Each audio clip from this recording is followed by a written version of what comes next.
How's it, folks? Carl here. This is an overview of Learning Unit 4. Just to give you a sense of what it's about, it is chapter 12 in the textbook. It's titled Bootstrapping and Crowdfunding for Resources. And this chapter is all about how do you start a business with as little resources as possible, or otherwise, how do you start a business with what you have? As always, this is an overview of the chapter. You would need to go and have a look at the detail of the chapter. And to assist you with looking at the detail of the chapter, you need the learning outcomes, which I've put on the screen now.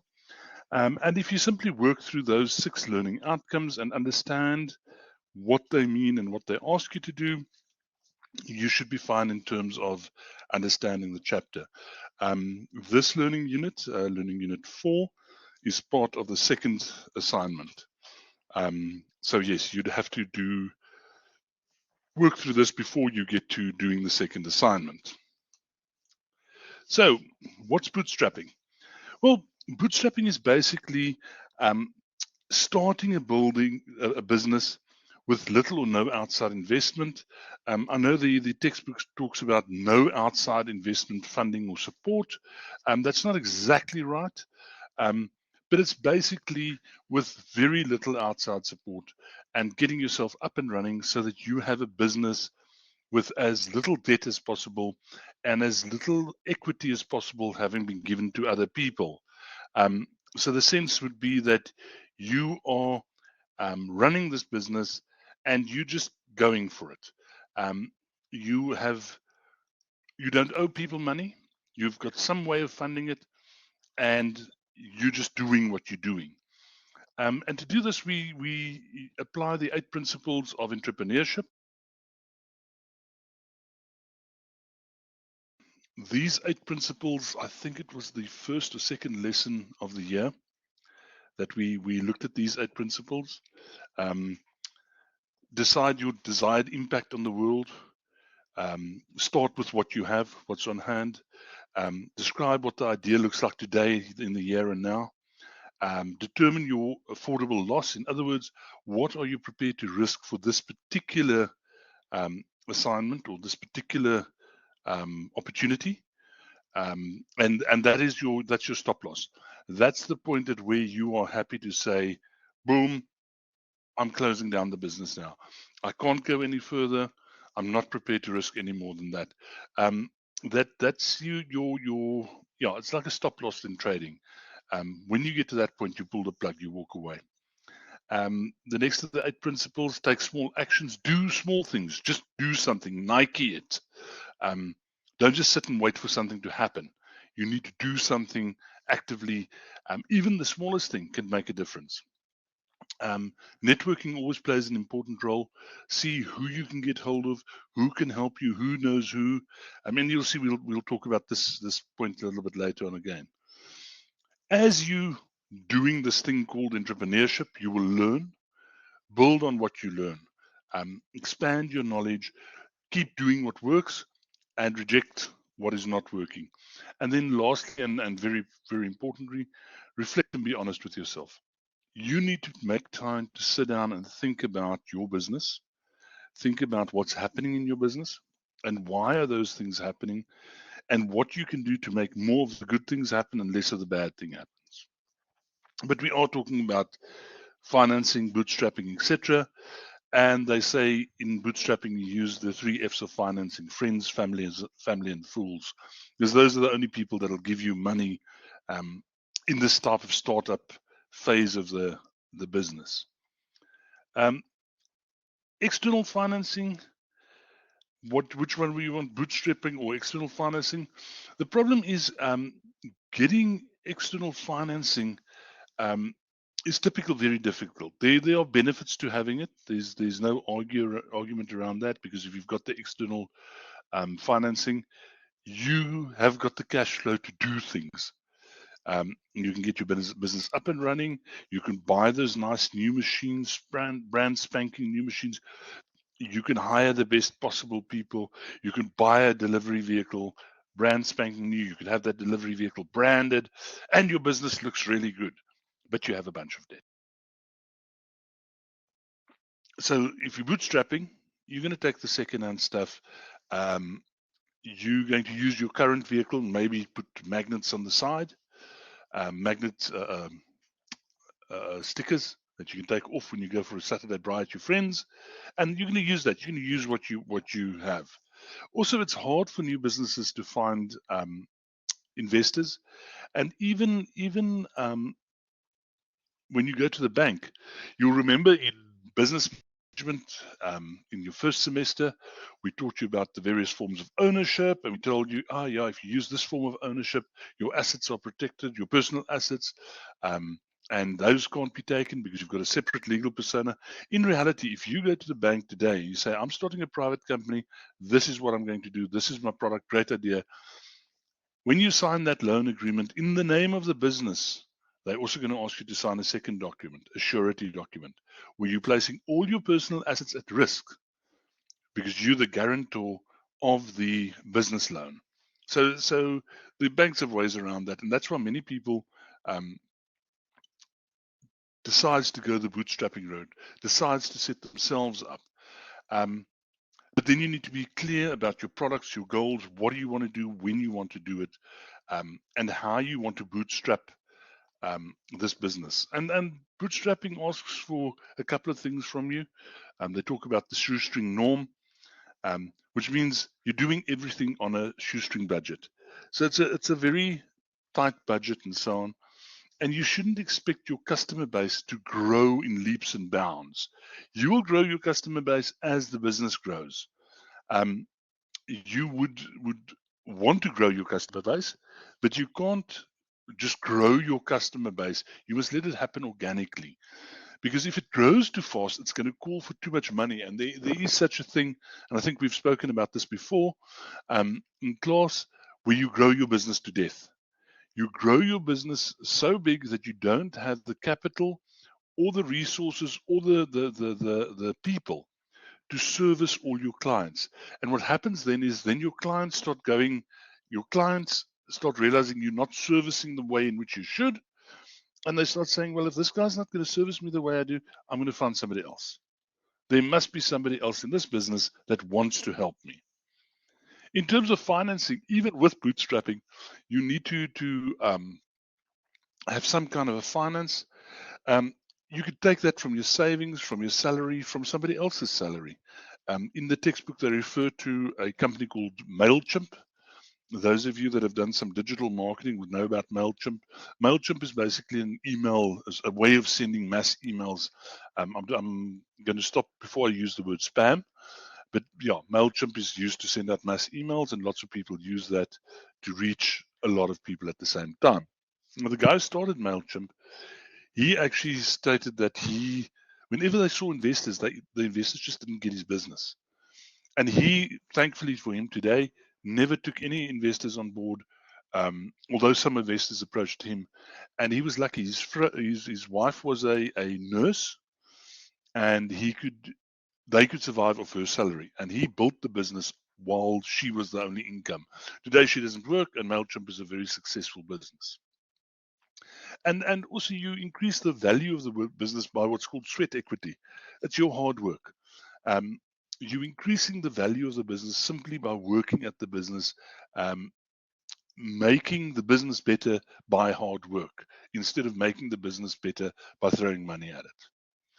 So there's a whole stack of bootstrapping strategies, and these are sort of hidden away in your textbook. I'm just trying to find it quickly. Yeah, it's in page 286, table 12.2. And I know we tend to skip the tables, but this is one of the outcomes.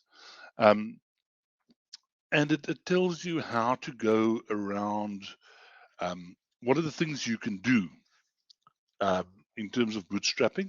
And there's 10 strategies. Let's look at them. Work from home. So many of us are fully aware of working from home now after COVID and so on. But if you start a small business, why rent an office? I was speaking to students the other day that are participating in an entrepreneurship competition. They said it was incredible when they had to put a budget together, what the cost of offices are. They were talking tens of thousands of rands for their business every month that they had to put in the budget. Don't do that. Um, work out of a study, a spare bedroom. If you've got a manufacturing plant, a very good friend of mine manufactures medals, as in for races and competitions. And he's, for a number of years, his factory has been in his garage because he doesn't need much space. He has, at times when the business has grown, moved out into bigger premises, where he's had 30, 40 people working in a factory for him when he's had a lot of large orders. But business, COVID hurt his business, etc. And he's scaled his business down to such an extent that he works out of a garage and he can do everything that he needs to do in a garage. And he's also found other people, and this is a point that's going to come up later, where he's outsourced some of this stuff. So yeah, work from home, it's cheaper. Never buy things if you can borrow, beg, steal. No, not steal. Lease or get it for free. So if you can get stuff from people that are happy to help you, and they happy to borrow or give you for free, lease is going to cost you money. But yes, if you can't borrow or get it for free, lease it. Then you don't have to pay all the money up front. Don't pay yourself a massive salary. It's part of the entrepreneurship thing that you should pay yourself a salary, and it's an important distinction that you realize you shouldn't be taking profits and sticking it in your pocket. The profits should stay in the business. You should pay yourself a salary, but on the startup phase, when you're bootstrapping, pay yourself only what you really must and invest the rest back in the business. And I just want to clarify about not paying yourself profits. When the business is up and running and it's making a lot of money, you shouldn't be taking the profits every month. You should still be paying yourself a salary. Now you can afford to pay yourself a decent salary. The profits lie in the business. And depending on how your business model works, you pay yourself dividends occasionally, maybe once a year, maybe once a quarter if you're lucky. But you shouldn't be saying, my overheads are 100,000 a year, or a month. This month we got 130,000 in, so I'm taking 30,000. Next month we get 180 in, I take 80,000. That's very, very bad business practice. Pay yourself a salary. All the rest goes into the business account, and your bookkeeper will also tell you rather pay yourself in a dividend than paying yourself just whatever the profits are, and just work on a straight salary. But to start off, pay yourself as little as you can get away with. Once again, we talk about your network, get people to help you. If you can also educate yourself in basic legal and accountancy matters, that helps a lot, because you then don't have to rely on the accountant to calculate your break-even point, for example. You don't have to rely on a lawyer to read through a basic contract with a supplier. If you can teach yourself those things, and it's not that difficult. Just make sure if you're going to go to the University of YouTube, that you don't watch movies, legal clips on YouTube from the US or from the UK. Make sure it's South African. And in any case, in your course up to date, you've actually been educated quite well in many of these things. You're going to need people to help you, advisors, and these might be friends, family or so. If you can get it for free, or get it over a braai or a couple of beers, do that. If you need to reimburse them and you actually need to pay them, see if they won't take equity. Take 10% of your business, put 10% shares away day one, and say, this is what I'm going to pay people with, that I'm happy to pay something for what the services are they're going to give me. In many cases, we like to travel. It's great fun. Get in a plane, fly somewhere, go overseas or whatever. Limit that. In these days, there's so much online technology. You can do a lot of that. A lot of the discussions you need to have with other people, you can do on the internet. And if you've got to travel locally, consider getting in the car and driving somewhere rather than fly. When I started a business of mine in Cape Town, I flew up to Pretoria, and then from there to Nelspruit to visit the factory in Nelspruit that did the same products and so on, and spent 2 or 3 days there and flew back. sometime later, I realized that I probably could have driven there and back in those days for 2,000 rands instead of spending about 6,000 to 8,000 rands flying there and back. And that extra, what was it, 4,000 to 6,000 rands that I would have spared, or would have saved, I could have used really well in the business and got a couple of other types of machines and so on. So consider that. Obviously, if you must get people in, you must hire them. But if you can, get some people to work for equity. If you've got somebody to design a website, offer them equity, offer them a year-long deal of turnover from the website. If you're doing an online business, give them a certain turnover from the website. Look at innovative ways of paying people. Attend networking events. Networking is an amazing thing. You can always use networking to expand your network, to get other people in similar businesses that can assist you or whom you can assist. And that's important. If you can help people, help them. Because if you help people, other people will help you. And then lastly, offer, I think it's lastly, no, there's still a couple more. Offer discounts to early customers. So if you've got customers in the startup phase and they want to buy your product, give them a discount. It hurts. It hurts. Because you want to make money at that stage. You need the cash flow. But interestingly enough, giving discounts may lead to more cash flow because they might come back for more. Also, you're building a customer base and you're building word of mouth. So those people that you offered a discount and they like the product, they may very well come back to you for more product, but they may very well refer other people to you. And now you've got a customer base going, and now you're going to start making real money. But also giving a discount means they may come back and might increase your cash flow on the initial phase or in the initial phase of the business. Negotiate payment terms with suppliers. Now, many of you will know this is a standard business practice. I didn't know this when I started my business. And I figured this out very quickly. And I ended up in a situation where even with the smallish amounts I was buying at the stage, I got 90 days to pay. 90 days to pay is amazing because think about this. You're getting a raw material from a supplier today. In 90 days, you're going to pay it. But in 30 days, you've turned that raw material into a product and you've sold the product. So you have the money, the raw material value of that product to use for 2 months before you need to pay it back to the supplier of the raw materials. Interest free. So you must negotiate payment terms with your suppliers. If you're struggling for time, outsource tasks, but only outsource if it's really needed, or it's something that's taking up so much time that you cannot focus on the rest of the business. So you need to make sure you're focusing on your business.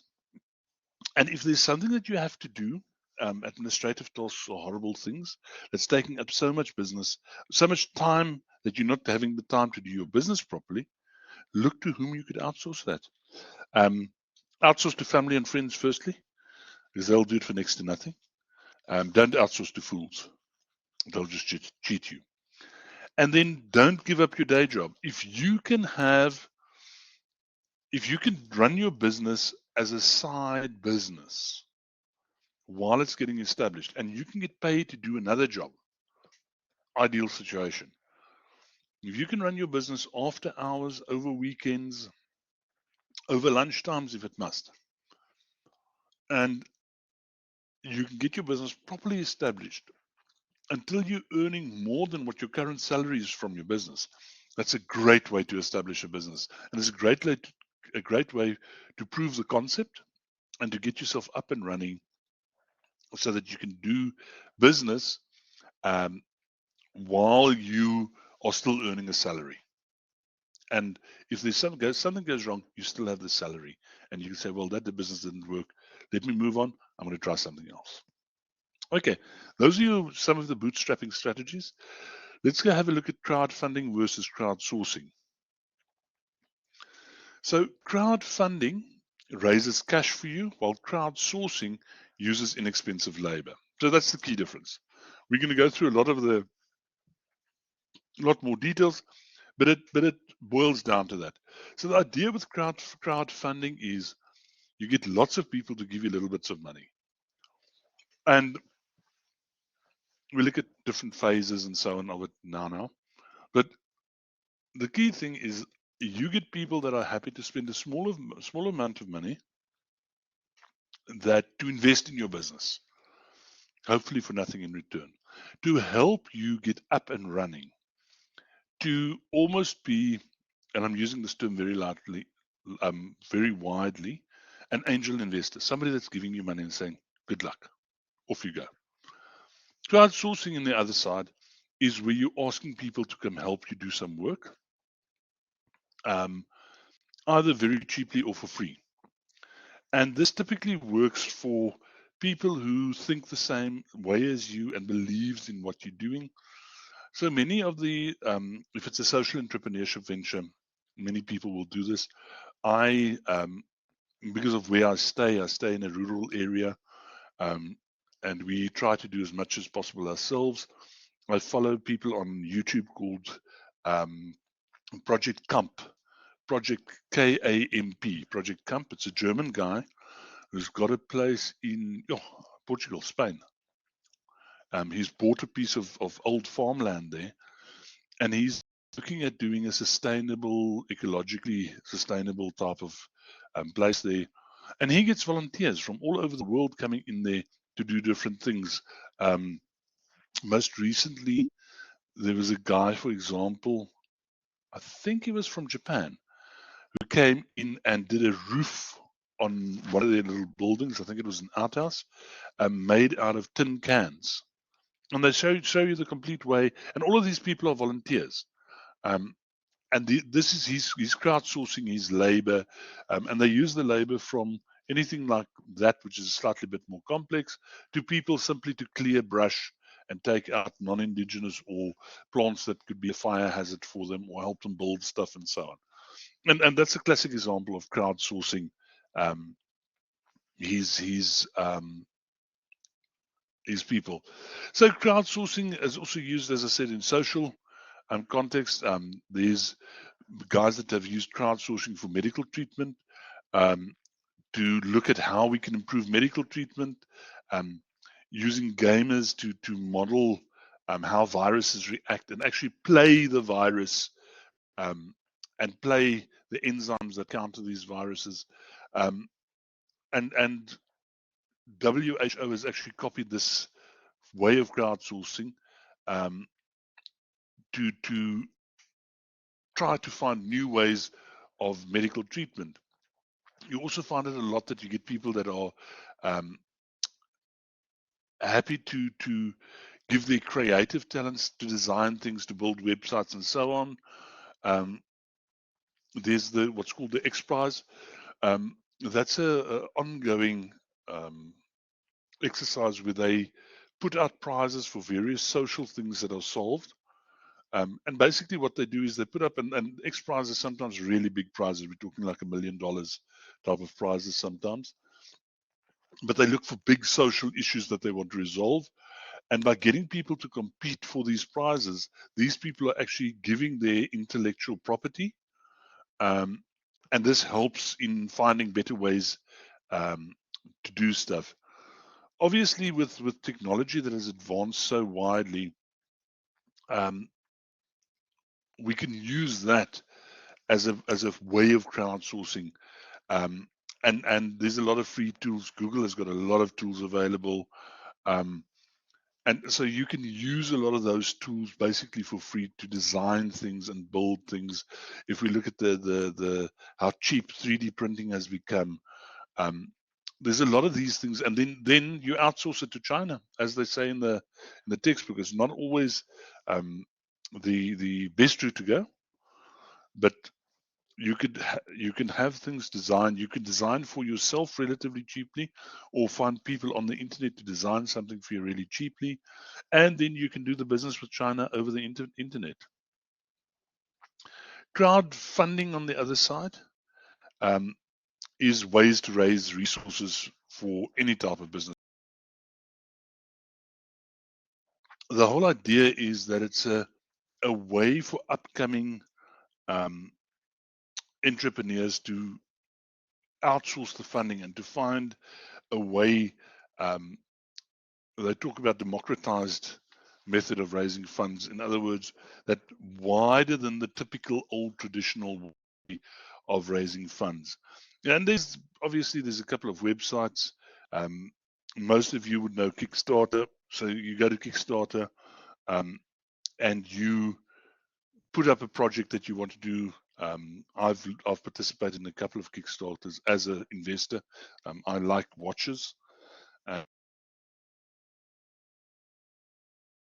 On Kickstarter, and then you get, for example, I got a watch in return. So, and then there's different packages. You can get a watch and a cap and a T-shirt and a limited edition, and depending on how much money you're prepared to give as backing.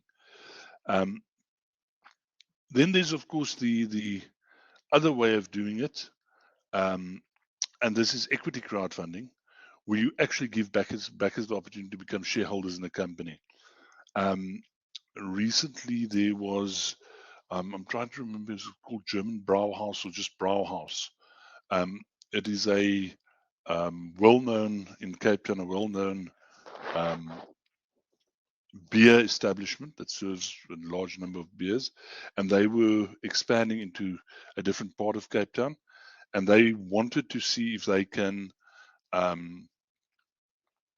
finance this place through the community. And they went to the community and said, we asking for your backing, and you would then become a shareholder in the company.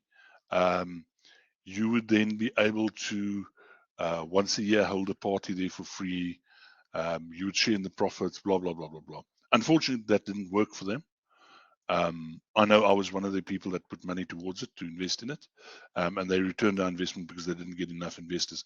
But it is a way of doing crowdfunding and seeing how, seeing if we can make crowdfunding work. So there's different ways in which, or as they prefer to call them, context of crowdfunding. And these are the 4 key contexts of crowdfunding.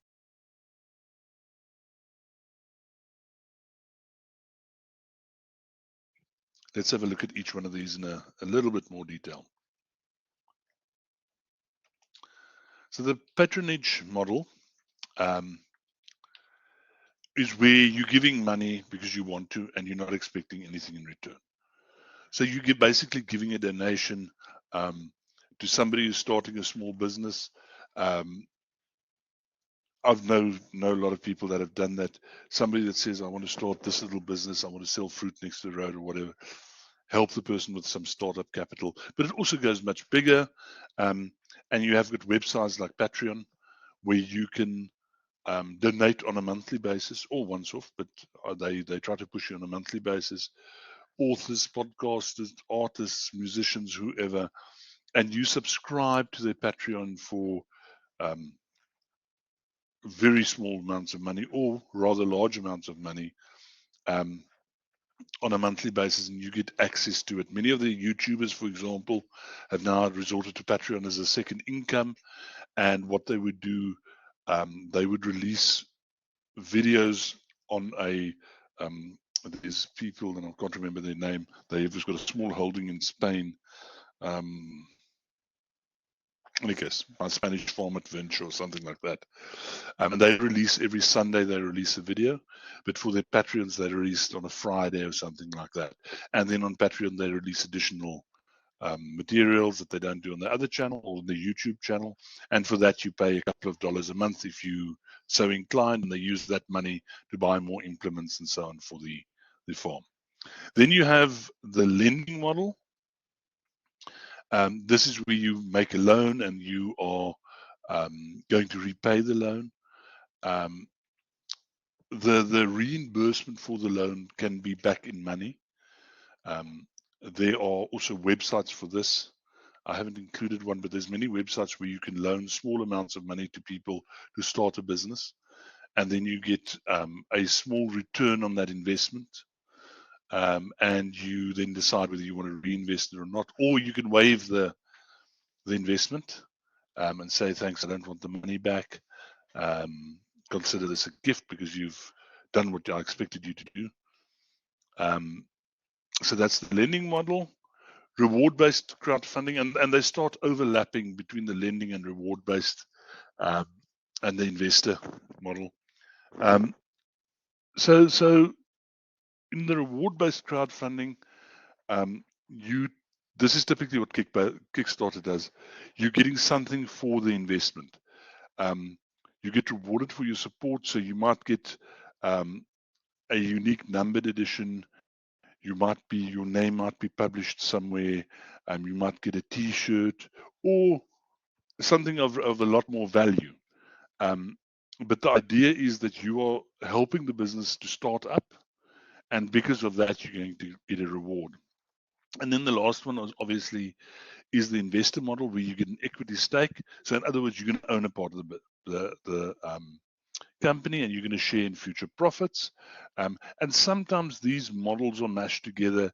You find that sometimes you are giving them a loan, which they're going to repay, but they're also going to give you some of the profits. So they repay the loan in 5 years, and for the next 5 years, you can get some profits, etc.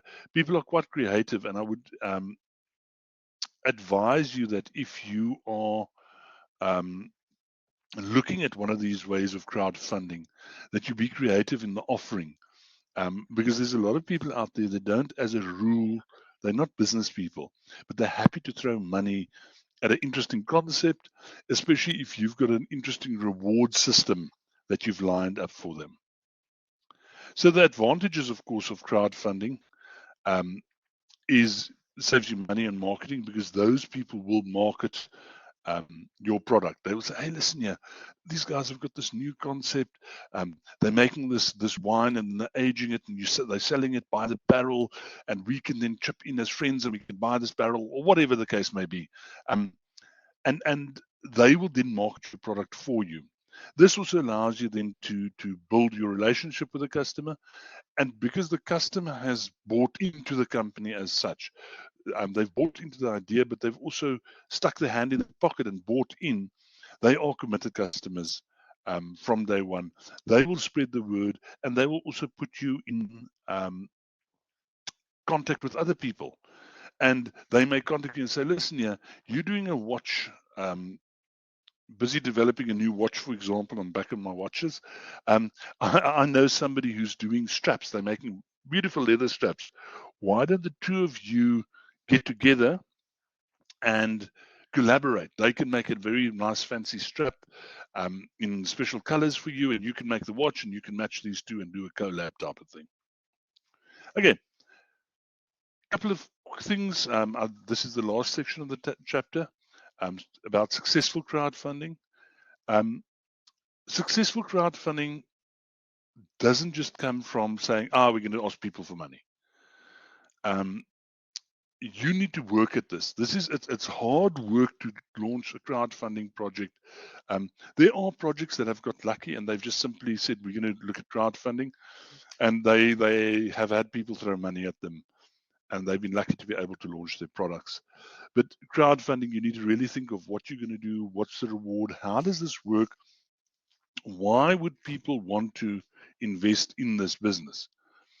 And one of the key things is you need to solve a problem. You need to have something that people want to buy, and you need to be able to explain to people why they want to buy this. Why is this product in need of these? Why would they want this product? And you need to be able to do that succinctly. You shouldn't expect them to read through a whole prospectus. A sentence or two, you should be able to explain to them why they want your product. And don't take your first iteration of the product and try to crowdfund that. Those are things you give away. When you start refining that product and planning for which further refinements you are, now you can start saying to people, remember that product I gave you? I've now refined it. This new model can do X, Y, and Z, but we need some funding, and we'd like you to get involved in the following way. And plan the full journey. Understand what your product does today, understand what you want your product to be able to do tomorrow, and understand what the end game for the product is now. And the chances are the end game is going to move. As you develop the product and as you work with the product, you might find, oh yeah, we can add this. This is a new feature. Remember when the cell phone was originally envisaged, nobody thought about putting it on the internet. The internet had hardly started. Nobody thought about putting a camera in there. So you won't be able to do everything initially, but plan ahead of time and say, this is where we're going with this product.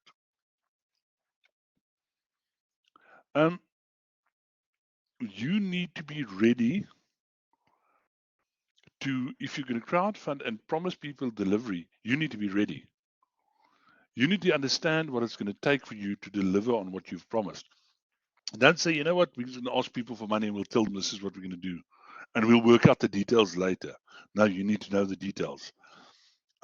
You'll see this is also one of the pitfalls of crowdfunding, that if you don't know the details at the beginning, you might fail in your delivery. And that might mean the whole project fails. Speak to people. Get feedback on the idea. Get feedback from people that have been there before. Get feedback from customers. That's where giving away free products help a lot.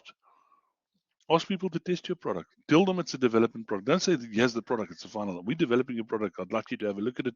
Give us some feedback so we can improve the product. Start your campaign sooner rather than later. It's fine to release pre-drawings or photos of prototypes on social media to get a hype going. A lot of companies use that. So if they're going to launch a new product, they'll drop some hints, maybe some drawings, maybe a photo, a close-up photo of one section of the product, just so people can start developing an appetite and there can be a bit of an interest, and people can start saying, oh, what's this that these guys are doing?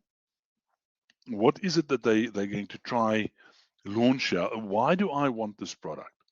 It's good to get the hype going before the time, so that when you launch the crowdfunding initiative, people are ready and they want to throw money at it. Talking about money, understand what you need. Understand how much money you need and understand what you're going to do with that money and what it's going to cost you. It's always great to have some ready money so that you can satisfy or fulfill the first couple of orders really quickly, because that generates then goodwill, that generates more people wanting to get in there. But the worst thing that you can do is to have a weak financial plan, launch a great product, get really a lot of people to subscribe and throw money at it, but the money's too little for what you really wanted to do. And now you deliver the product, but you're actually delivering it at a loss. And what was supposed to make your business leap forward and get into a completely new place, you actually losing the business because you've not made a profit. So you do need to do your financial homework, and you need to do it very carefully. Make sure that your pitch is right. They say making a video is effective. You guys have had practice at doing videos and so on before for this course, but if you go look at that supplement B after chapter 15 in the textbook, that pitch deck. It gives you a good sense of what you need to include in your pitch, and understand what you need to do, and make a good video. Like they say, they're free of sound and signal problems. Writing should be error-free. Make a professional video. And a professional video is very seldomly shot in one take. It typically takes a couple of takes and cutting and editing them together. And this is going back to what we said earlier. See who you can get can help you. Which friends of yours have some video editing skills and so on, that'll be prepared to donate some time for you.